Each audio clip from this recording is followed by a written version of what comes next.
That is crazy. You don't have to own a guitar to write music. You know, Alex, I don't know why you're not asking me about looks maxing right now.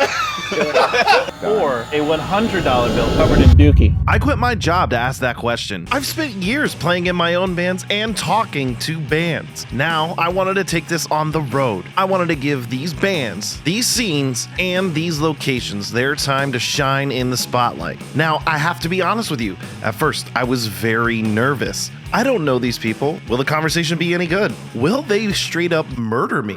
Well, no, that did not happen. But I did know that there was a thread that connected us all from being in local music.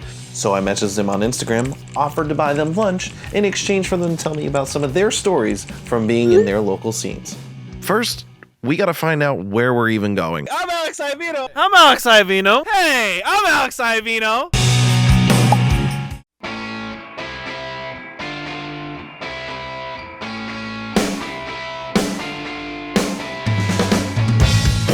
Oregon is where we begin our hunt for local bands. Nestled up in the Pacific Northwest, you'll find a town that gets its name from a coin toss between Boston and Portland, Maine.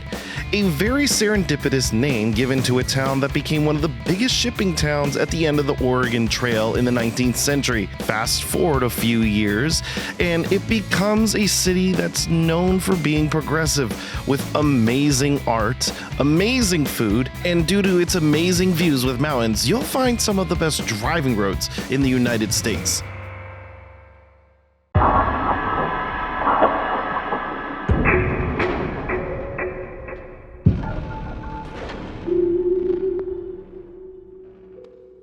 When the Michelin Tire Company made the Michelin star list, they wanted you to take your car to fantastic places as a guide. So they made the list and gave out Michelin stars. While we do not have Michelin star restaurants today, it will definitely be a Michelin star experience. I have to be honest with you. This portion of the video was wholly selfish because I had the opportunity to rent a nice car, but it is tangentially related because cars do need music.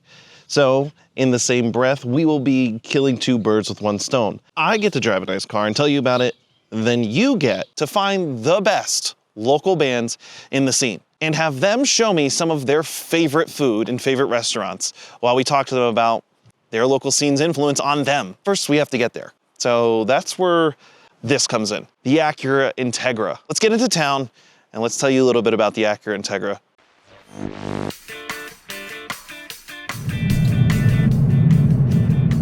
All right, so let's talk about it. The Acura Integra. This car was a JDM icon when it came out in the United States in the early 90s. And it was one of the first cars in the United States to bring VTEC to an affordable audience. And this is back in the day when you can get a fantastic sporty car for an affordable price. We're talking the 90s into the 2000s when the Integra was at its peak. And even though it was an Acura car, it was affordable. It didn't have a lot of horsepower, but it was about the driving experience. Of course, at the turn of the century in the 2000s, with the Fast and the Furious movies becoming so big and the JDM subculture with that rising with it, the Integra was going to be one of those cars that you just wanted to have. And I think like most affordable sports cars at the time, it wasn't about being fast. It was about the feel of it, slamming through a manual transmission on one of the best roads you can find. Now that road could be 20 minutes from your house, 30 minutes from your house, 2 hours, or a 6-hour plane ride like me.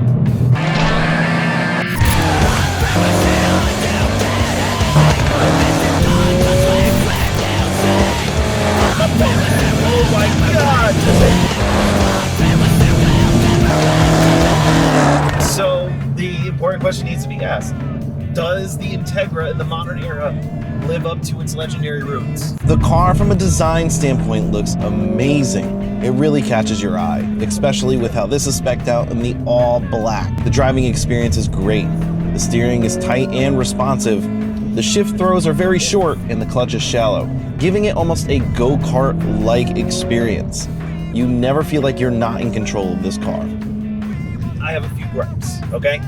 We can't view this car, unfortunately, in a vacuum because for $10,000 less, you can have a Civic Si. Now, there's a few differences about it, but unfortunately, the thing that has the problem with both of them is the rev hang on this engine specifically. Take a listen to this. So, up to speed, push in, it's coming down, now I'm in gear. That is a little bit atrocious if you're trying to go through the gears. Also, back in the 90s, the Integra had many things differentiating it from a regular Honda Civic. In the modern era, there's not much. The rev hang is going to be a problem on whatever model you choose, whether it's this or a Civic Si, same engine. The few key features you get on the Integra, heated seats, if you option them, you get this heads-up display. Okay. And you get this super special down-looking mirror.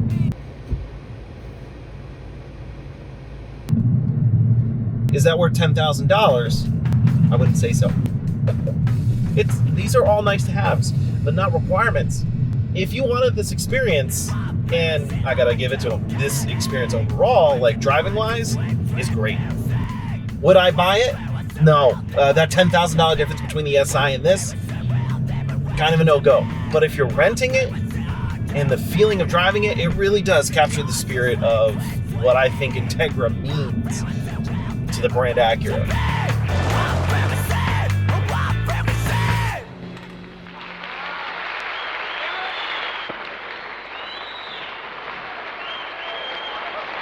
We got more coming right now. There's more coming. We're gonna get a little sort of a session going here. So we made it back to the city. Now we gotta get in touch with those best bands that I was talking about. First off, I am here with Sean, Ethan. I'm Pete.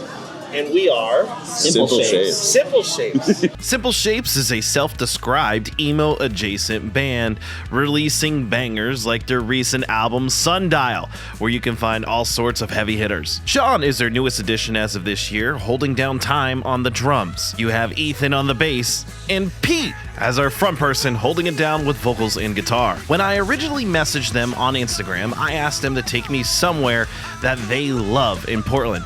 They chose Cubo, a Cuban-style restaurant, if you couldn't tell by the name, serving up fantastic food right here in the heart of Portland. When I messaged you guys on Instagram, what made you guys come together as a consensus and choose this place in particular? We were Quite good.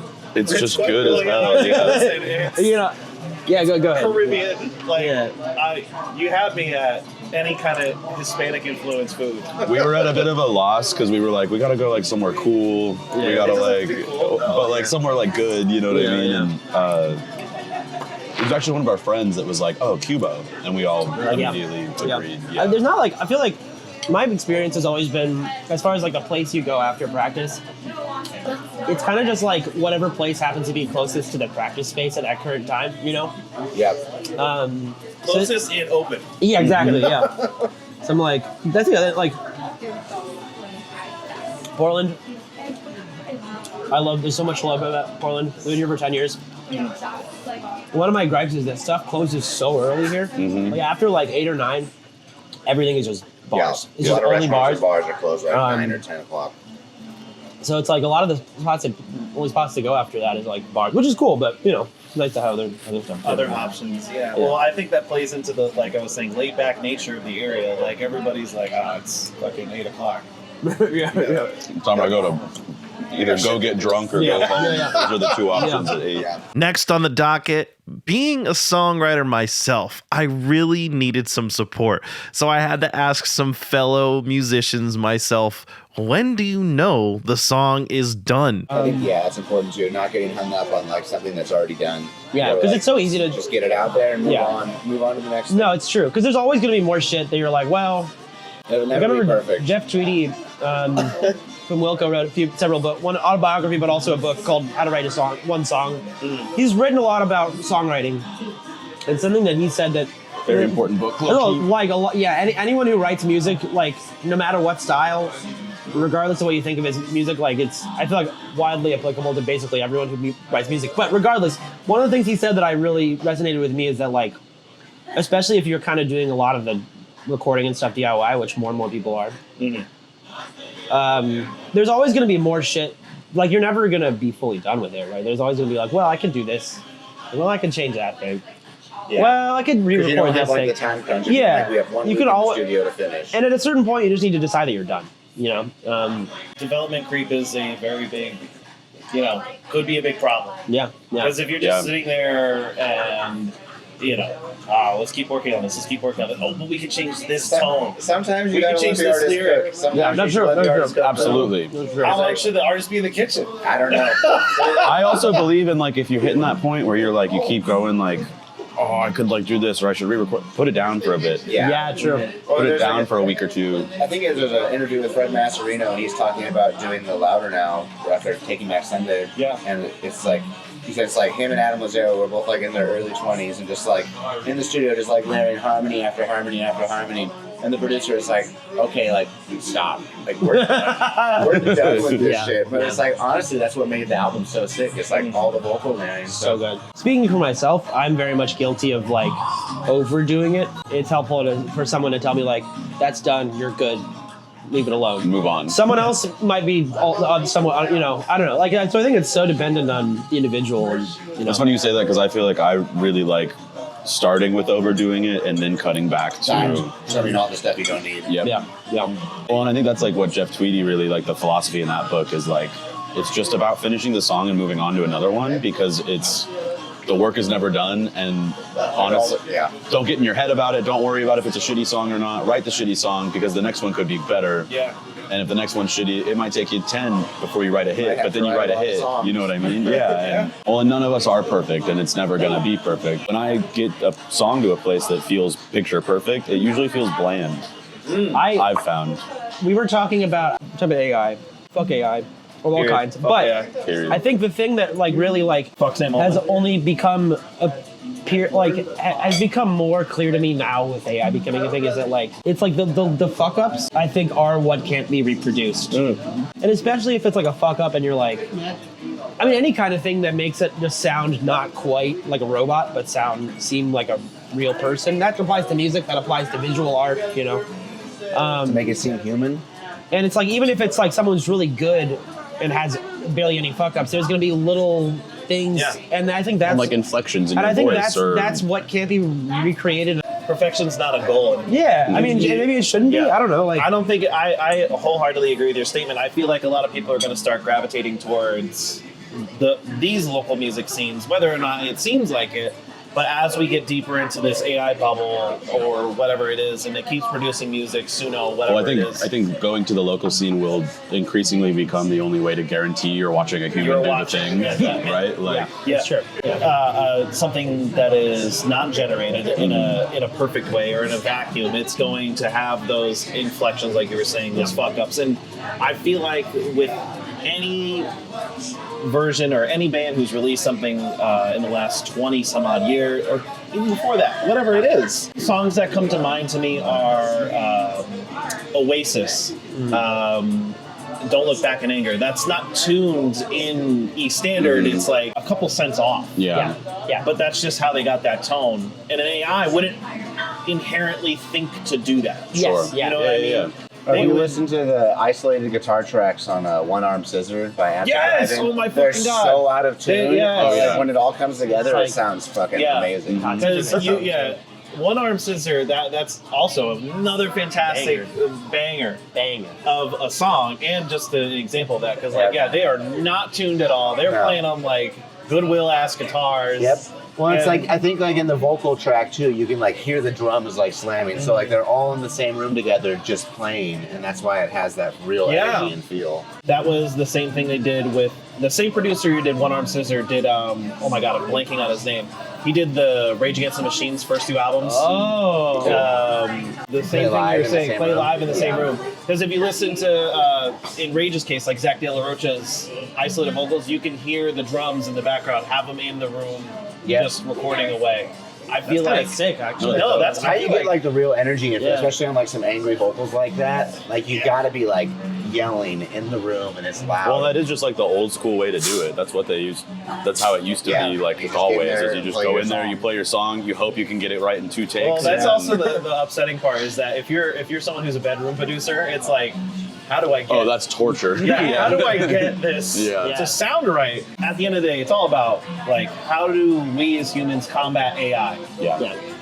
That's going to be a question. the art's gonna get way more fucked up and weird, like as a and that's a good response. thing. And that's a good thing. I really make it like untrainable off your art, or like just like put out the most inundate the internet with just like bad music on purpose. Making dog shit music to confuse AI part, 715 or There you whatever. go, yeah, just exactly like that. the worst fucking shit you've ever heard. Like to an impressive degree. And then get a like, sponsorship from Suno, Suno. please Get- sponsor get me. Suno. No, Suno, come on! I'm making the shittiest. you guys are gonna love it. They'll figure it out. They'll train it what not to do. It's no secret that local music and activism go hand in hand. So, when Portland last year started making headlines because the Trump administration deployed the National Guard to protect ICE, I wanted to hear how it affected the local scene. When the ICE presence first got here earlier in the year, was that something that prevented the local music from happening, or like did it feel empowering? Like there was more defense about it? I would say, especially when the presence was first kind of for like 2 blossoming. months straight. I was gonna say because it wasn't a short time. Because I mean, it's still happening, but it was pretty like so many things like in the headlines that take up. It's still happening, but to what extent? Oh yeah, It's I mean, not- ICE has been in that facility for like 2 years now. Yeah. Just to varying degrees of busyness, I guess. Yeah. presence. But I feel like we've, for those 2 years, there's benefit shows all the time. There's protests constantly. Lots of people I mean, doing there's shows for people down there as Yeah. we speak. Yeah. There's people there round the clock. And people at almost protesting. every show, people are talking about it. like if we stop talking about it, I really feel like that's when it's like we've lost. Yeah. But as much as it seems like, oh, here's another local band saying "fuck ICE," or here's another local band saying "Free Palestine," it's got to continue to happen. Yeah. And I feel like this is why local music is so important. And I asked the question about like ICE and not it being covered up because, like you said, it's no secret. It's still here. I feel like local music and our groups have a responsibility to continue to speak up about it. Yeah. Whether we feel like our voices are too small or anything like that, it's super important. Very sad what happened in Minneapolis. Oh, the community that sprouted from that though was like amazing to watch. Yeah.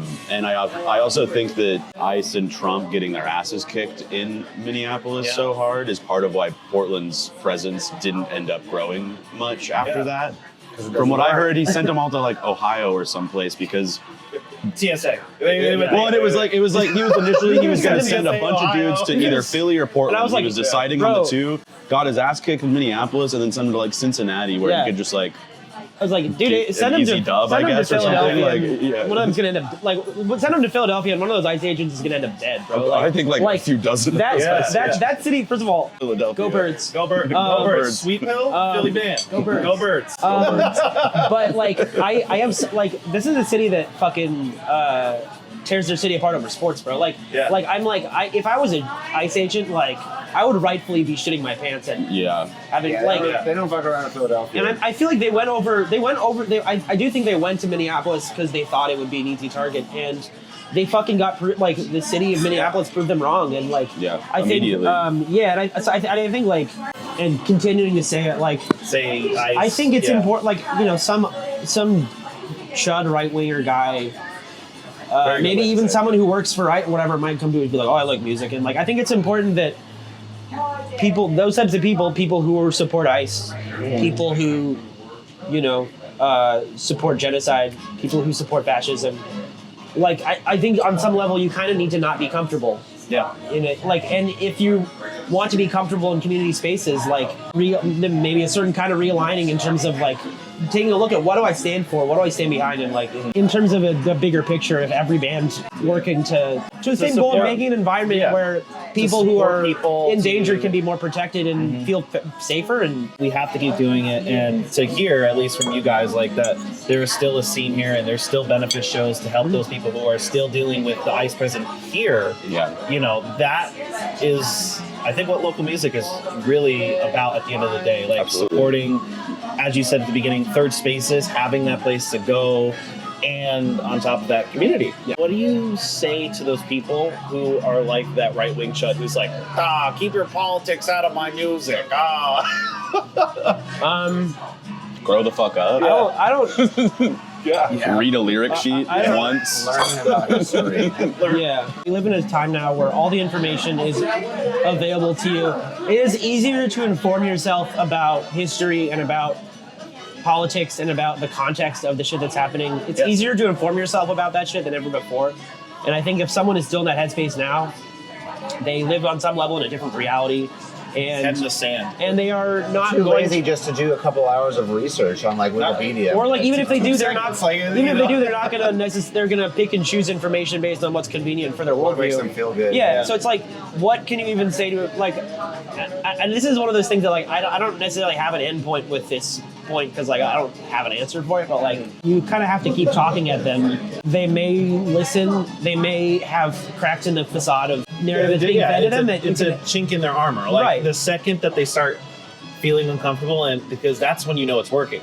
Right. Then they feel uncomfortable if they have to reconcile. Yeah, they have to reconcile. Okay, why am I uncomfortable? And then if it's that one person who went to the show who's, you know, brother or older brother brought them, and they're like, yeah, come out to the show with me. And then they see you guys or another local band get on the stage and say, fuck ICE, you know, free Palestine. And that is, if that one person's affected, then you did your job. Well, and that's why I think it's, even though sometimes I think when we all live in like our own general bubbles of like people who share our values, there are times where at least I personally can feel like those call outs can feel a little trite. But I think that like in the context of this discussion, especially, like it's very important to continue doing that to normalize the idea of like... Yeah, there might be two or three people in there who just like aren't going to say anything, but are like might at least consider it. And if you walk off pissed, you still paid the $10 at the door. So hey, you still supported your local music. That's true. Whether they want to believe it or not, it went to a liberal cause. And I think you also like hear. I mean, I feel like it's easy to forget in the moment, but I feel like you hear after the fact of folks who have escaped the alt-right pipeline and like people end up learning. People can learn, you know. I don't know. Yeah, and if like we said in that example, if it's someone who's new, or if it's, you know, someone who's with their brother or their cousin, and they come to a show and they might be in this alt-right pipeline, just to hear it and to start to cooperate, or at least to break it down, is an amazing step in the right direction to save somebody. You can get out of it, but it's just so, like, I wish I could just give a easy way to just say to people, like, this is how I did it, because I gotta be honest, I don't know. Well, I think like I think for me it was Trump getting elected the first time was what really pulled me out of it. I was like 17 when that happened, and just like feeling very powerless because I couldn't vote, there was no anything. Yeah. And I remember going to a protest the night after the first election, and that really just like immediately was like, oh yeah, I have empathy for people, and I'm not just like some little shithead on the internet that like argues with strangers. I don't know. I was never in the pipeline myself, but I hear so many stories of people who maybe were and who got out of it because they're like, yeah, I like made friends. I went outside. Actually, real as fuck. Like I found a community, and they're like, hey man, be a normal person. Food was demolished. Fun times were had, but now it's time to ask them the two most important questions. We need to end it off in the same way I usually end it off. Please. I need you to tell me, we're going to go around the table, tell me your favorite piece of equipment to use in the studio. The one thing you had to have in the studio to record, what would it be? I guess I'm playing the drums. Yeah. Well, what I actually need, if we're going to record, is I need new cymbals. And I want a Zildjian K Dark Ride. That's a goodie. I need new cymbals really badly, so I think that's what I would have to go for if I need Zildjian Dark Ride. For me, as the bass player currently, I think it would just be like big ass bassing. On tour, we didn't bring one, so I was just at the will of whoever was bringing. On backline, you're like, Just give me the 4x10. Give me a 6x10 even. Yeah, Fuck what it. brand Like, specifically would you say? probably like GK. Okay. It's my usual. I feel like. see. Yeah. You know, I feel like this is gonna. If it's gonna ruffle feathers, say it. I love You want clavicular in the corner of the room. I want him being like guitar maxing. We're band I want to mogging flash some clavicular. lights so he has a seizure. Yeah. I do love He'll do it to himself if you just put him in a room with enough GHB, apparently. like if you're not being serious, I'm just. He overdosed himself on roofies. Alex, I don't know why you're not Dosing asking me about himself looks with maxing right Yeah. now. I feel like we could be talking about looks this- maxing right now. This could have been. Dude, it's been 45 minutes. It's been of 45 nothing minutes and we just. No, in seriousness though, I love a reamp box Okay. as a guitarist. Ooh. I love. You're the first person to ever say a actual like studio thing and not a guitar. You know, I've always struggled with like tone, getting a good tone. I don't have $7,000 amps, you know. But then you can do a reamp box, and then just play that puppy through any other tone. Any amp you want. Any amp you want. It's true. Last thing I ask the collective is always a would you rather. Okay? Oh yes, let's do it. Let's hear it. Would you rather have a $50 bill clean, right, or a $100 bill covered in dookie? I'll take the 100. Yeah, the Dookie I'll 100. go to the I bank. used Give me to. that shit. I'll just You know, go to the Hey, bank. fuck it. I always say How covered are we talking? Yeah. Is it Smeared. legibly still 100? We're talking smeared. The Like whole thing. yeah, we're talking like New York bagel style. Like I'm like taking it to the bank like this Yeah, with yeah. tweezers. yeah. In a Ziploc bag. You would still take the 100. Rubber gloves, you know. Yeah. That's the banker's All right, problem if it's now, that bad, man. if it's that bad, I'll take the 50 because that's a whole day. I gotta like. Also, yeah, I don't know if the bank would really take that. It If does it's It's just- like, It's it's like a well, federal that- crime. How would you know it's 100? That's the real question. You're just looking at You it. just know because of the That's context. why it's a would you rather. I never like said it had to the make idea. sense. I like the idea of like seeing a shit smeared bill and being like, It's oh, it's got to 100. be 100. It's and then 100. you Like, I clean need it you- off and it's a yeah. 1.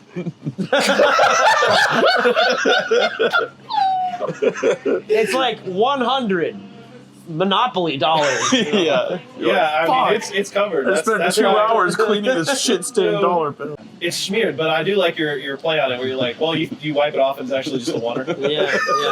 He's so pissed. How can you be sure? it's How can you be 100? sure? I think it would depend on how prepared I am. If I got rubber Oh, gloves, see, now we're getting deep in If I this. got rubber Oh, gloves, yeah, yeah. if I'm true. close to a bank, if I can watch that Tweezers. beforehand, you know what? Yeah, where's the bank? I'll take the hundo. Yeah, how often are you carrying tweezers with you every day? Put them in my jacket Just in pocket. case. Exactly. I mean, well, like- well, now you just changed your life. You're like, well, fuck. Yeah. There was a point when I had tweezers. Come to in my next knife roll. band practice with a pair of rubber gloves sticking out my back pocket. Yeah. Oh, these? Yeah, these. Don't mind these. I've got this That's just if I see that- specific money washing spray.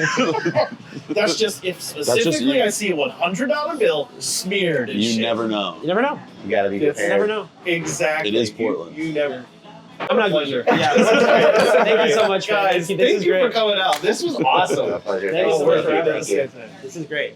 Hopefully we get to see what's the next thing. Let's talk about it quickly. What's the next Howard thing? Halls. Howard Playing at Halls. Howard Halls on June 27th with our good friends Baby Grundle and Tyler. You heard that? Howard Hawes. Two of the best bands in Portland. Two of the best bands in Portland.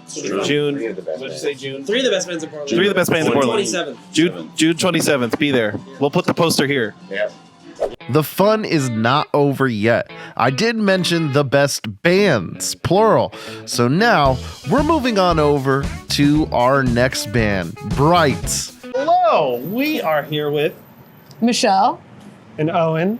and they are We're Brites. Brites. Brites is a self-described art rock band. I was able to catch up with Owen, who sings and plays the guitar, as well as Michelle, who sings and plays the guitar, as well as the theremin. With their latest release out being Oversaturated, I currently own the rarest version of. Now, I also asked them to bring me out to one of their favorite places to go, and we went to a Thai fried chicken place called Hat Yai. So this is Hot Yai. I might not be Saying it I should have right, but- researched this before. This is okay. So this is Thai fried chicken. We have Thai roti. We have Thai curry and sticky rice. And I don't know what this sauce is. This is also very It's good. delicious though. The point is, Some everything crunchy here you little dip onions. in the curry. In the actual curry itself. All right, food camera approves. When do you guys find yourself eating this? Obviously, besides all the time. Too often. I was gonna say maybe a little too often because We live blocks we from live here. a little too close. Said originally to me inside that you're from Minnesota, right? Michigan. Michigan. Don't get them mixed up. Hands No, up, I'm don't They're shoot. close. They're close. They're close. With Owen and Michelle being transplants, I had to ask, what led them to Portland? Everybody from Michigan kind of loves it there, so I'm just gonna go in. I'm y'all. gonna avoid just going on about how cool it is. We do love it. I do love Michigan. I miss it, but I love it here. I will say Portland's my favorite place I've ever lived. That's what I was just about to get into. Like, you guys are not born and raised Portland. So what brings you here? Like, what is the Our bass player is from England. This is gonna be semi-convoluted, but just stick with me. I'll follow along. He moved back to England in 2021, and we tried for like a year and a half to move there, but the visa restrictions, like every month we would get back on and make sure that we're looking for jobs that met the visa requirements, and every month or two it would get a little bit harder, a little bit harder, a little bit harder, until it got to the point where it was like, you have to have a shit ton of money in your bank account, and you either have to be... There's a financial requirement as well. Yeah, you gotta have money in your bank, and you either have to be like a doctor or a tech or something like that. And so we postponed that. We gave up on it for now. And we wanted 4-ish years ago. I was gonna say we wanted to move somewhere where we had friends. We had friends out here. We lived in Seattle for a while. And we had come down here and like thought it was like the cooler cousin. The cooler. It was like the cooler one. Pacific Northwest. Yeah, I mean, I'm just saying, I feel like it is. So we ended up here. I will say this.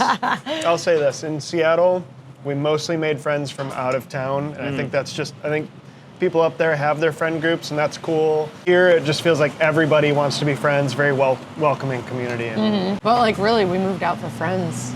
So The music scene here, though, is unlike anywhere I've lived. It's like phenomenal, very welcoming. It's not hard to get shows here. And out here, there's like people want to play well, and they want to play with other bands that play well. And it's I just feel like the music quality is high.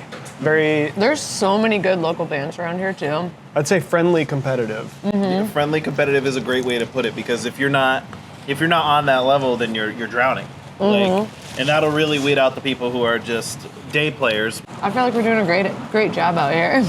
I'm digging it. I'm loving it. Listen, and like I said, I had found you folks on Instagram, and one of the things that I was like, they're playing a theremin. That means that means something. Yes, they play a theremin. That has always been a constant, but what is not the same is their sound. You take a look back and you'll see the theremin, but they look a lot different. Listening to your catalog is very interesting, and I think it's an attribute to Stagnance's death, at least how I would say it, because like I said to you, it gives your first stuff, like way back in the early 10s, gives Mumford & Sons, not derogatory, by the way. Not derogatory. So how do you go from this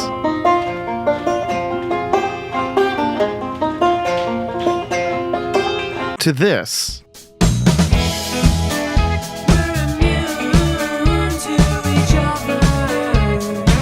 I feel like, I don't know, I feel like we're always, I mean, we change as we grow, right? So, I don't know. I feel like it was... I don't know. I feel like it's long and complicated. So we've had a few different members throughout time, a lot of different influences. When I was starting to play music, I think I was mostly influenced by bands like Sufjan Stevens, more of the acoustic-y Paul Simon type stuff.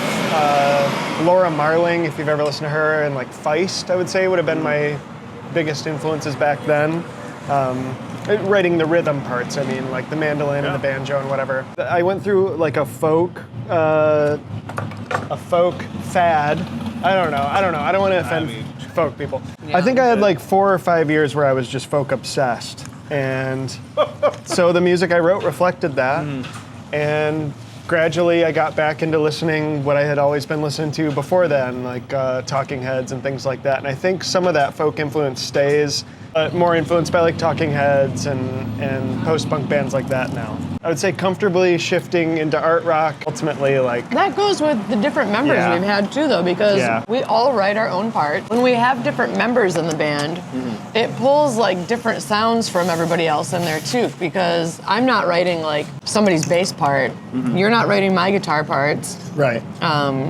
So I think the sound changes too with kind of who's been in the band at the time. That would make sense. You're playing live. These people at the time, or like you were saying, you're influenced by the folk. You're influenced then, and now you're more into arts rock. Yeah. I feel like that was a term in the 80s that you'd see more often. I mean, I wasn't around for that, but you see that on like genre lists from the 80s. Now you don't see it that often anymore, and it's like, what do we call ourselves? I guess art rock. Art rock. I'll say this too, to add confusion to that. I feel like here we go. It is always my goal when we're writing a song.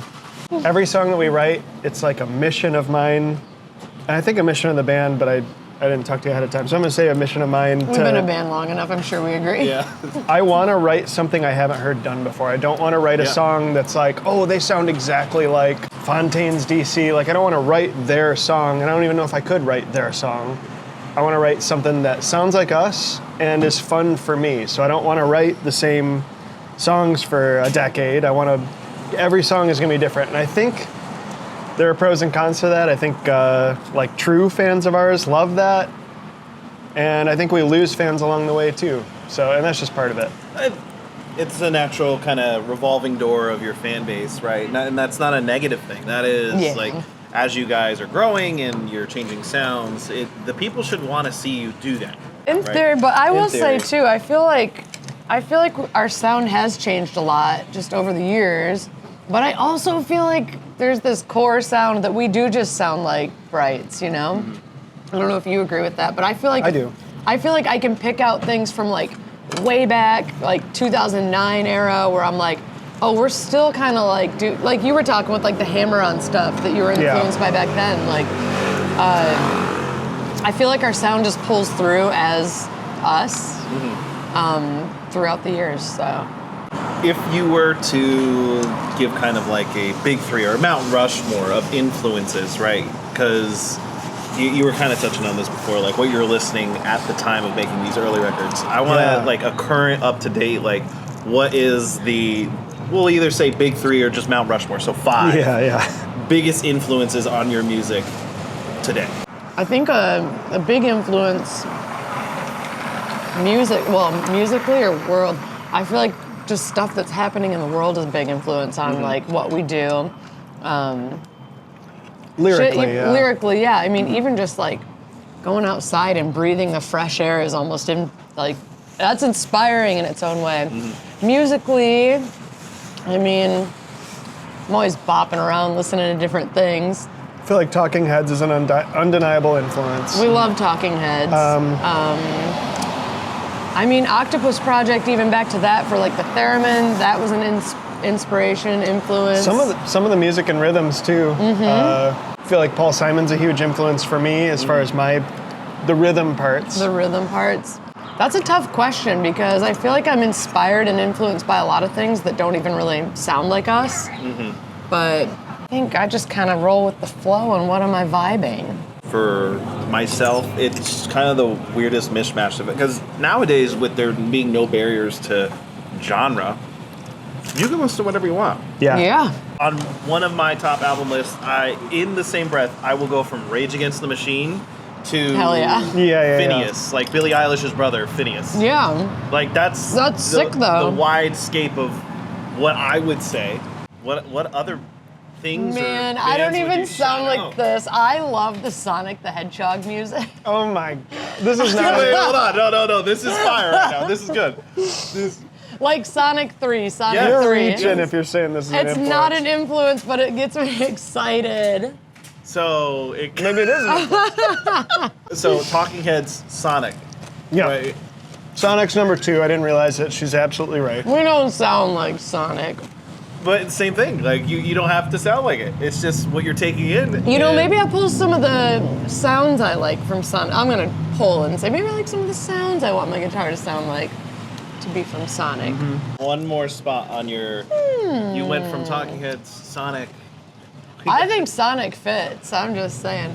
That's not derogatory. I agree with you. Talking Heads, Sonic, Japanese breakfast, Always. Yeah. I love Mac DeMarco. Oh, Mac DeMarco's honestly, he's probably a larger influence than I realize. I love Especially the album Rent to Own. Yeah. That album has a lot of chorus jangliness to it that is. It doesn't sound like Mac wrote it or anything like that, but it probably inspired by. Never even thought. We about were that. listening to a lot of him during that time. Nobody ever believes this story, but we had coffee. There was no coffee on Mac DeMarco's bed with him. What? Okay, so we were driving up the East Coast after we got married, and we were going up, and it was in between December and New Year's, so everything was closed. That's the first time we had listened to Mac DeMarco ever, and his album, or his shorter album, Another One, had just come out, and at the end of that, there's a like hidden bonus track type thing where he says an address.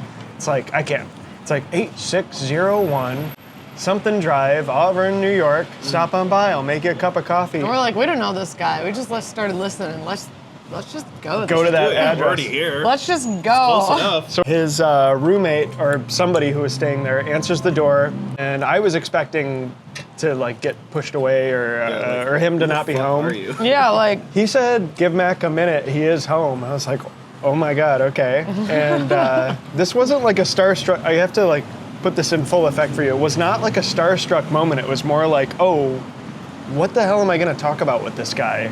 Like, I'm not even a huge fan. Just listen to this. Yeah, like earlier this week. He's in his underwear. Whitey tighty underwear is badass, and That's got aura. Yeah. he takes us into his room, which was clearly like at least a makeshift studio of some sort at that time for him, and it was cool to see all the guitars and the gear and like unmade bed. He's in his whitey tighties, and we talked Darth Jar Jar theory, Star Wars Darth Jar Jar theory for like 30 minutes. Yeah, I was gonna say, good chunk of time. And he apologized for not having coffee. Very sweet guy. He's really awesome. What is it like being in a band with your partner? Like, you know, is there stresses? I know. Yeah. I was gonna say, do we get real here? Because I feel like it's a really difficult thing for us.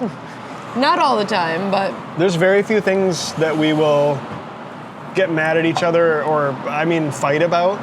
And music is one, to the point where occasionally we've even been like, should we even make music together? It's tough. It's tough. I think it's also really great too. We have a great time.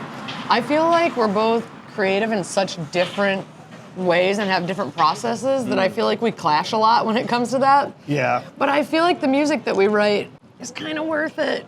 Yeah. So we keep doing it. I would say for the most part, it's great, but we do quarrel on it sometimes. Listen, as long as it's not a Buckingham and Nick situation. No, it's definitely not a Buckingham Nick situation. Now the most important question. How has Portland influenced their music? It influences me a lot. I feel like it influences me too, just like spatially. All right, there's always people that go to shows, but I feel like in Portland there's a really passionate group of people that go to a lot of shows. Yeah. And they're a really good, I'm not even sure if this is the phrase, like litmus test almost for especially new material. And when I'm playing, if I'm looking out and I'm looking at those people I see at a lot of shows and they're not reacting, it's like, oh, do I need to write in a slightly different direction? That's more subconscious because I want to be like the cool artist that says, oh, I write for me, and then people just like it. But you want to entertain the audience too. So like, I 100% agree. We'll play a song where it's a little bit dancier and the whole crowd will move. And then we'll play a song that isn't as dancey. Maybe it's a little bit more ambiguous, the beat and whatever. And I don't know, it like makes you wonder if you're playing the song already. It almost makes it's us like question, do we want to do that set again? Do we want to pull that song from the set? Like, But then sometimes it's kind of fun to throw a weird one in and see what happens. But like we've played songs only one time before and just like, we're never doing that one again. From what I'm gathering, it's the people. It's not just the environment so much, it's just the people here. Well, I guess it's the people here for me too. There are some bands here that have had an influence on me big time. I would call us like friend bands with Mr. Boy and Aaron, the guitar player in that band. The guitar parts that he writes are really inspiring to me, and I wish I was half as good as he is. And it makes me like less afraid to be a little bit more technical again, because I felt like technicality had run its course and like mathiness wasn't as cool right now. But then I go to his show, or a Mr. Boy show, and you're like, the crowd loves it. Yeah. I love it. I'm like, you know what? I can do stuff like that. I would say so. We love Mr. Boy, the band. Yeah, I mean, they're inspiring to me as a band too, so. Well, I was just about to bring it over to you. I mean, it's the people too for you? Yeah, I would say it's people, environment, friends, experiences. I mean, everything really. You can pull from anything. Who knows, we might go camping and start writing folk stuff again. Oh, see? Give me a campfire, let's go! Time and time again on this trip, AI kept coming up. Owen and Michelle had a few thoughts about it as well.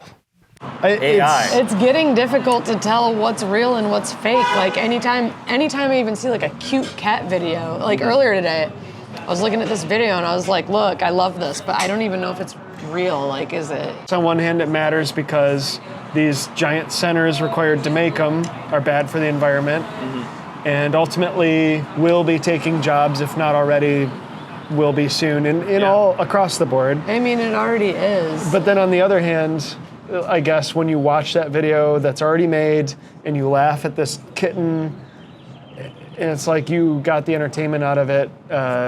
Yeah, but is it real or is it fake? I don't even know half the time. Ideal, it would be real. So, yeah, that's the thing. So like, hopefully. I feel like it's going to bring a influx into local music because people want to see the fuck-ups. People want to see... Yeah. I don't mean that describing people. No, I think people want to see, like... Oh my God. Oops. They want to see things that are real. I mean, it's coming to a point where people want that realness, and I think we want to feel not in like a what's real, what's not space. So I think people hopefully will go to more shows and take in that. I don't know. We have... As long as we've been a band, we've been recording ourselves, and we have spent all that time trying to perfect recording, get better and better and better. Yeah. And now I can feel myself being like, you know what? I actually want a little bit of sloppiness to it.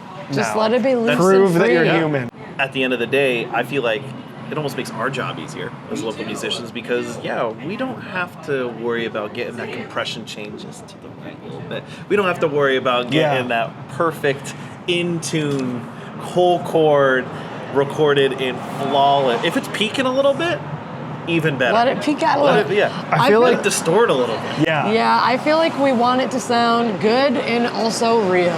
We have a new song coming out end of May, and there are a lot of I left all of my little buzzy mistakes in it. Like every single mistake is still in that song. And was that a conscious choice because of AI? The song is partially about AI, so I left it like a little chef's kiss. In so there, so that people can listen and they'll resonate with that. Because you see, what makes me disgusted is that you see some of these like completely AI generated bands with horrible album art and horrible profile pictures on Spotify or Apple Music. And I mean, Spotify is the real teller because you'll see them and they have like 100,000 monthly listeners. Yeah. And you're like, it's like, wait a minute. Who is listening to this? We know somebody that was putting out songs that were AI and they were like submitting them to places as though it was them that like wrote them and sang them, but the whole song was... Oh my God. We're learning the dirty tea of the underground of Portland music. No. This is not Portland. Her mom's This is Florida. Oh. In Florida. Yeah, no, this is some Florida stuff, but like we knew somebody that was doing that and I was just like, it just feels grimy. It doesn't feel good. It feels dirty. Well, it it's feels like, uncool. how can you be proud of that? I think there's the moment where you can be excited that your song, he's a lyricist, but he doesn't have any... He hasn't taken the time to like learn to play anything. but he can write lyrics, and he's always wanted to hear his lyrics turned into songs. And I will say, has been frustrated over the years because musicians haven't wanted to turn them into songs. We want to write our own songs. We don't want to turn his songs into... You're telling me this guy came at some point to you guys and was like, yo. I don't think he actually ever asked us. He never asked us, I don't think he thinks... Lord, I don't think he thinks we're very good. I don't think he thinks we're very good. But, yeah. Weird vibes. I don't know. I'd put it in shameful category, but knowing the guy too, it's like he doesn't see it that way. He doesn't realize that that's how other artists probably feel about it. I don't like it. I've heard that sentiment as well before. Yeah. Like, it's just funny that it's so close to you guys. Like, you guys are a band. You write your own songs, and it's this close to even you guys. Where my mom's ex-boyfriend, he just like, he makes songs in his basement, but not in the way you think. He just does a couple of prompts like this. It kind of is. He doesn't even own a guitar. He's just like. Does he own a guitar? I don't think so. You don't have to own a guitar to write music. You can own a couple get a of keyboard. sticks. Yeah, get a keyboard, but get a couple pencils. Yeah. And as our meal drew to a close, I had two very important questions for Owen and Michelle. What is the one piece of gear that you're going in to record? Like you guys said, you do it mostly at home, but in this faux weird reality. To play or to use? Either, like play, use, because I've had people talk about This pedals. is a really hard question. Do I bring I get to bring one? Is it the guitar or is it the theremin?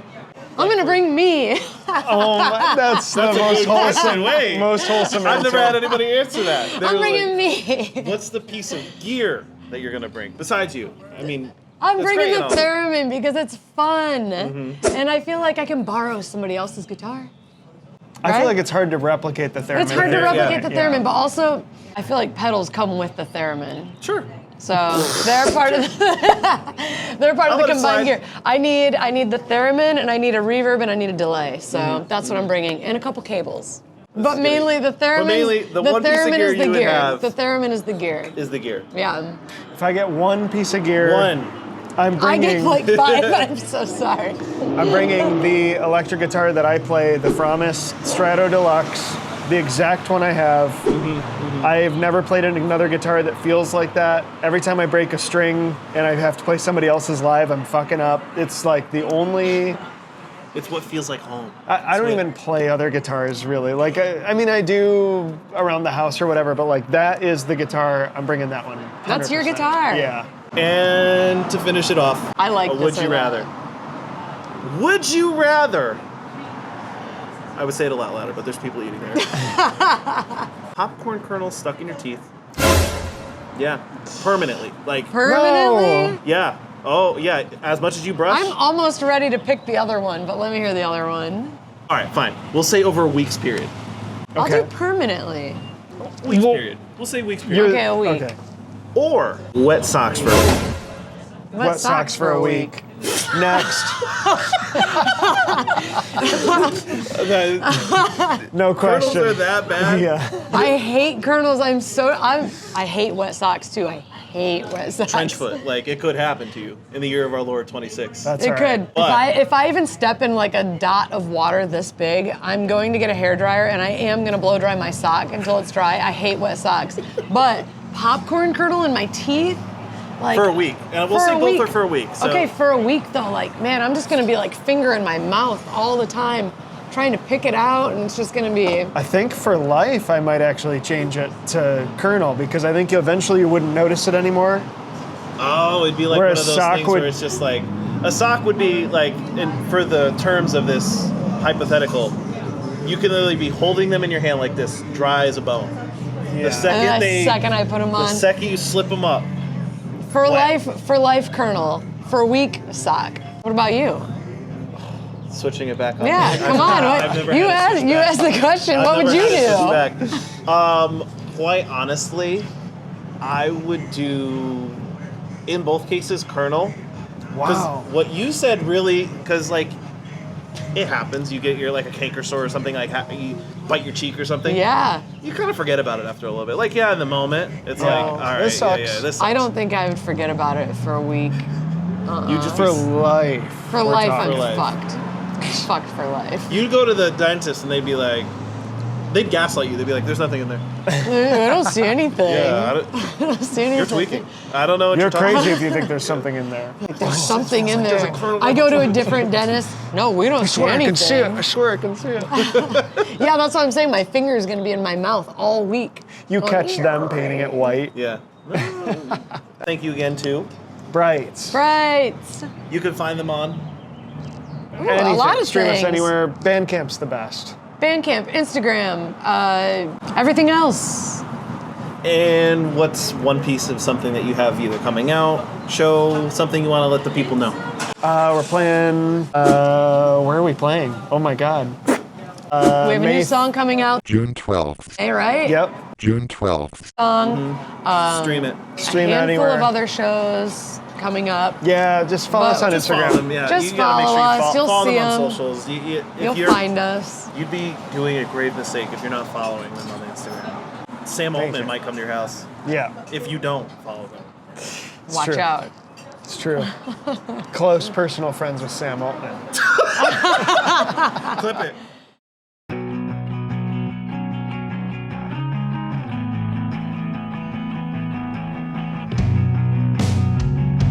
The thread is unspoken, but it connects us all. It truly is the message. Music is the vehicle that allows us to share our perspective with the world. I'd like to welcome Simple Shapes and Brites to the thread. All right, there's gonna be more coming, obviously, to the thread. We have plenty more local music to get to, but thank you for making it to the end of the video, and thank you again for Simple Shapes. That is Sean, Ethan, and Pete for sitting down, and thank you again to Brites, Michelle, and Owen. Thank you for sitting down and having this conversation. Make sure you catch those bands out wherever you can. Their links are all in the description. Make sure you give their socials a follow. As always, we have more coming up here, so make sure you smash the subscribe button, hit the bell for notifications, and hit that like button. Hype the video as well. That's new, I guess. Hype the video. Hype the video. We're going to be bringing you more local bands, so check the description down below. If you'd like to buy me a coffee, that's great. We'll keep the train going. Leave a comment below what you thought of the video, or even a local band that you think we should sit down with and talk with. Thank you again for watching, and don't forget, go play in traffic. Mug moment.